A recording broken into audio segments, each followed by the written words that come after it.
Programme आज की शख्सियत के साथ। मैं हूं आपकी मेज़बान हाफिज़ा नाज़मा राव और आप देख रहे हैं बिजली टीवी। जी नाज़रीन, जैसे कि आपको पता है कि हम अपने प्रोग्राम में जो है नई से नई शख्सियत को मदऊ करते हैं। आज हमारे पास जो मौजूद है मेहमान, वो है अंजुमन ताजरान के जनरल सेक्रेटरी।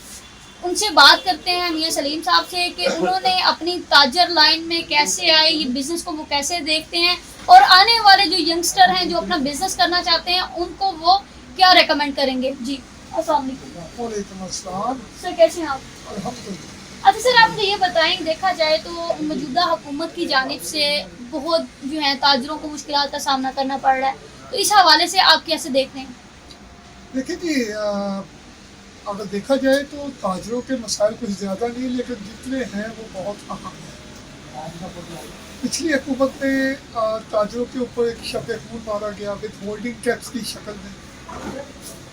उससे पहले B40, B39 एक सेक्शन लगाए गए जिसमें FBR को इजाज़त दी गई कि कोई भी FBR का नुमाइंदा दुकानों में जाकर तो वहाँ पर उनके तमाम अकाउंट्स चेक कर सकता है, तमाम मामला। फिर बैंक अकाउंट तक FBR को रसाई दी गई। उसके बाद होल्डिंग टैक्स आ गया। पूरी दुनिया में उसका वजूद नहीं है, लेकिन इस मुल्क के ऊपर, इस मुल्क की आवाम के ऊपर लगाया गया कि आप बैंक में अपने पैसे जमा करवाते हैं, निकलवाते वक्त आपको अपने ही पैसे निकलवाते हुए टैक्स देना पड़ता है। अच्छा मेरे साहब, आप मुझे ये बताइएगा कि आप बिजनेस लाइन में कैसे आए और आपको किन मुश्किलात का सामना करना पड़ा? मैं आपकी बात काट रहा हूँ। इसको अगर हम कंटिन्यू आगे करें तो मौजूदा हुकूमत ने एक ID कार्ड की शर्त लगाई गई जो कि रिटेलर के लिए। मैं समझता हूँ कि इसकी भी ज़रूरत नहीं है। जब हमने FBR से बात की तो ये क्यों लगा रहे हैं, तो वो कहने लगे जी बहुत सारी इंडस्ट्री जो है वो टैक्स चोरी है, टैक्स चोरी करती है। तो हम वो इंडस्ट्री का टैक्स जो चोरी करते हैं उसको पकड़ने के लिए हम दुकानदार के ऊपर ID कार्ड की पाबंदी लगा रहे हैं। देखिए भाई, अगर आपने अपने फैक्ट्री ऑनर को पकड़ना है, उसका टैक्स चोरी पकड़ना है, तो आप अपनी कोताहियाँ, अपनी कमियाँ जो हैं उसको, कमज़ोरी को आप ख़त्म करें, अपने सिस्टम में तब्दीली लेके आएँ। आपकी FBR के नुमाइंदे इंडस्ट्री वालों को, स्मॉल इंडस्ट्री है, बड़ी इंडस्ट्री है, उनको तरीके बताते हैं जी सुबह आपकी एक गाड़ी सेल टैक्स के साथ निकलेगी और बाकी सारा दिन जितनी गाड़ियाँ निकलेंगी उसी की फ़ोटोकॉपी करती रहेगी। सो ये कोई ID कार्ड की शर्त जो है ना, ये ऐसे बेतुका सा, ये मैं समझता हूँ इनकी तजवीज़ है और ये इसको ख़त्म होना चाहिए। उसके अलावा मैं समझता हूँ कि टैक्स के बगैर दुनिया की कोई इकॉनमी नहीं चलती। हुकूमतें टैक्स के बगैर नहीं चलती। टैक्स होगा तो मुल्क में डेवलपमेंट होगी, एजुकेशन होगी, हेल्थ होगी, सब कुछ। लेकिन जब जिस तबके पे टैक्स लगा रहे हैं, आप उसको टैक्स लगाने से पहले उसकी आप ताकत देखें, उसकी वसअत देखें, क्या वो टैक्स देने के काबिल भी है या नहीं, या आप जितने % उस पर टैक्स लगा रहे हैं क्या इतने % वो दे सकेगा, क्या उसका वजूद, उसके कारोबार का जो एक उसकी रोलिंग है वो इसको बर्दाश्त कर सकेगी। हमेशा टैक्स लगाने से पहले जो स्टेक होल्डर होते हैं उनसे राय ली जाती है, उनको मशावरत में रखा जाता है। दुनिया में आप देख लें, हमारे यहाँ ऐसा नहीं। दूसरे नंबर पे जब आप टैक्स का रेट कम करना चाहिए, टैक्स का रेट कम करेंगे, जितना रेट कम होगा हमारे अंदर खौफ खत्म होगा। टैक्स के अंदर जो सख्तियाँ हैं, जो एक समझ ले कि जैसे कोई FBR का किसी दुकान पे चला जाता नुमाइंदा, तो दुकानदार घबरा जाता है, जैसे पता नहीं कोई थाने से कोई SHO आ गया, कोई पुलिस की गाड़ी आ गई। हम टैक्स वाले को इतना वो खौफ से देखते हैं। ये जो खला है ना, ये खला ख़त्म करना चाहिए। आपस में दोस्ताना माहौल होना चाहिए टैक्स पेयर और टैक्स इदारे के अधिकारों के दरमियान। तो मैं समझता हूँ टैक्स सिस्टम में बहुत सारी इस्लाहात की ज़रूरत है। ये इस्लाहात होगी, इसमें दोस्ताना माहौल होगा तो हमारा टैक्स, हर बंदा टैक्स देने के लिए भी तैयार होगा और इंशाल्लाह रेवेन्यू भी बढ़ेगा। अच्छा सर, आप मुझे ये बताएं, अभी आपने कहा कि टैक्स की वजह से जो है ताजरों को बहुत से मसलों से जो है गुजार होना पड़ता है। हर चीज़ पे हम टैक्स देते हैं, इवन के हम एक छोटी सी चीज़ भी जो है वो परचेज करते हैं, मोबाइल लोड करवाते हैं हम उस पर टैक्स देते हैं, फ्यूल रिचार्ज करवाते हैं हम उस पर टैक्स देते हैं। फिर ये टैक्स की जो शरह है ये कम क्यों नहीं होती? देखिए, पहली बात तो ये है कि हमारे मुल्क में टैक्स की जो पॉलिसियाँ बनती हैं वो दफातर में बैठे बनती हैं। वो कभी होम ग्राउंड में आके उसका तज्जिया करके फिर टैक्स नहीं लगाते। हमारे मुल्क में जब एक पॉलिसी या एक टैक्स लेने का जो एक तरीकाकार है वो फेल हो जाता है ना, तो फिर हम आ जाते हैं इनडायरेक्ट टैक्स की तरफ, जो कि आपने जिक्र किया कि हम हर चीज़ पे टैक्स ले रहे हैं। असूली तौर पे तो हर बंदे से एक दफ़ा टैक्स लिया जाए, उसके बाद वो अगला टैक्स देने की उसको तंग ही नहीं करना चाहिए। लेकिन यहाँ पर हम डबल ओटी से लेके तो बड़ी गाड़ी तक चीज़ परचेज करके टैक्स देते हैं, उसके बाद फिर उसको FDR वाले भी लपेट देते हैं कि भाई ये इतना पैसा कहाँ से है, भाई ये आपने ये टैक्स दिया नहीं दिया। जब आपके पास ID कार्ड है, आप हर चीज़ को देख रहे हैं और तमाम चीज़ें नापतोल कर रहे हैं, तो फिर मेरे ख्याल में ये चीज़ें नहीं होनी चाहिए। आपको टैक्स पॉलिसियाँ बनाते हुए वही मेरी बात कि स्टेक होल्डर को साथ लेके चलना होगा और टैक्स का रेट कम करना होगा, फिर ही ये मामला चल सकते हैं। और मैं समझता हूँ कि जो बिजनेसमैन होता है, फैक्ट्री ऑनर होता है, या एक आम छोटा दुकानदार, ये मुल्क काम के पिलर होते हैं। इनको अगर आप नीचे से निकाल दें तो छत नीचे आ गिरेगी। इनको मजबूत करना चाहिए, और ये मजबूत तभी होंगे जब आप इनके मसाइल हल करेंगे, चाहे वो टैक्सेस के हवाले से या अदर है। अच्छा मेरे साहब, मुझे ये बताइएगा, अभी आपने जो है ताजरों की बात की है, और बेशक छोटा ताजर हो या बड़ा ताजर हो, वो जो है टैक्स देता है, लेकिन फिर भी देखा जाए तो ताजर खुशहाल नहीं है इस चीज़ से।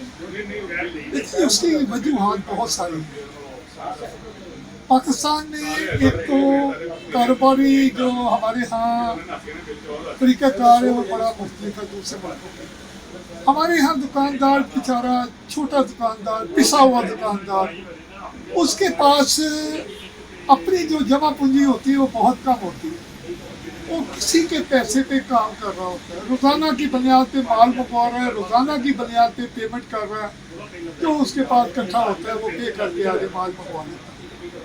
दूसरे नंबर पे अगर वो बैंक की तरफ जाता है तो बैंक का मार्कअप रेट इतना ज़्यादा है बनस्बत अदर कंट्रीज के।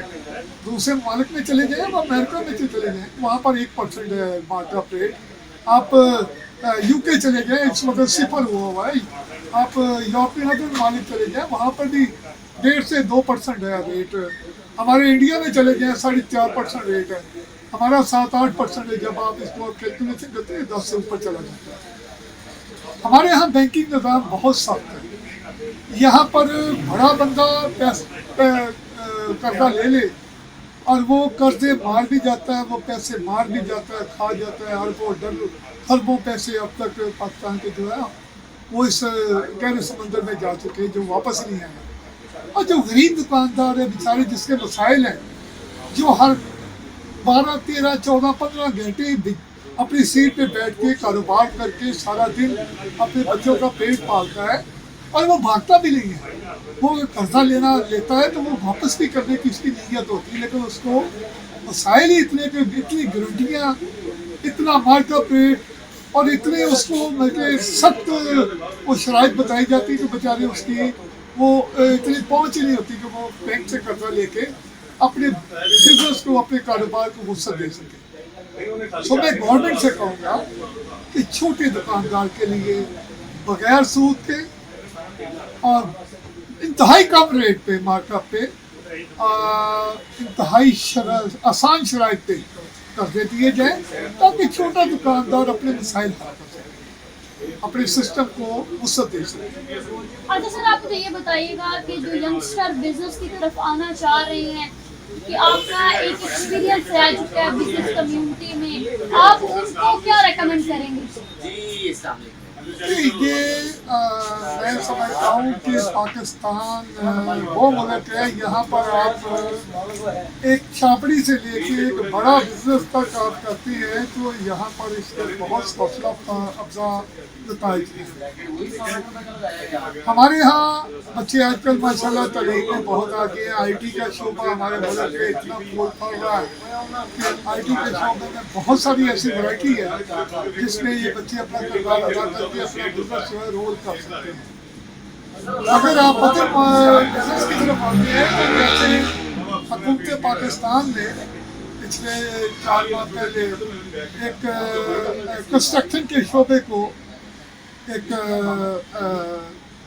सिस्टम दिया कि आप इसमें इन्वेस्टमेंट करें। दूसरे नंबर पे आपके पास अगर कोई काला धन है, कोई ऐसा पैसा है जिसको आप आज तक टैक्स में क्लियर नहीं कर सके, आप लेके आए, उसको आप बैंक के थ्रू आप अपने बिजनेस में इस्तेमाल करें। आप ज़मीन लें, आप कंस्ट्रक्शन करें, घर बनाएं, तो आपसे कुछ नहीं पूछा जाएगा कि ये पैसा कहाँ से है।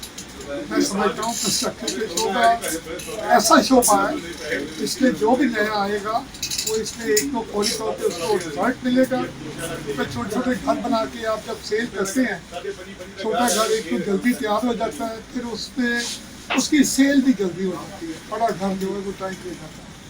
इसलिए कंस्ट्रक्शन का शोबा बहुत अच्छा शोबा, इसमें बिल्कुल नए आने वालों को ट्राई करनी चाहिए।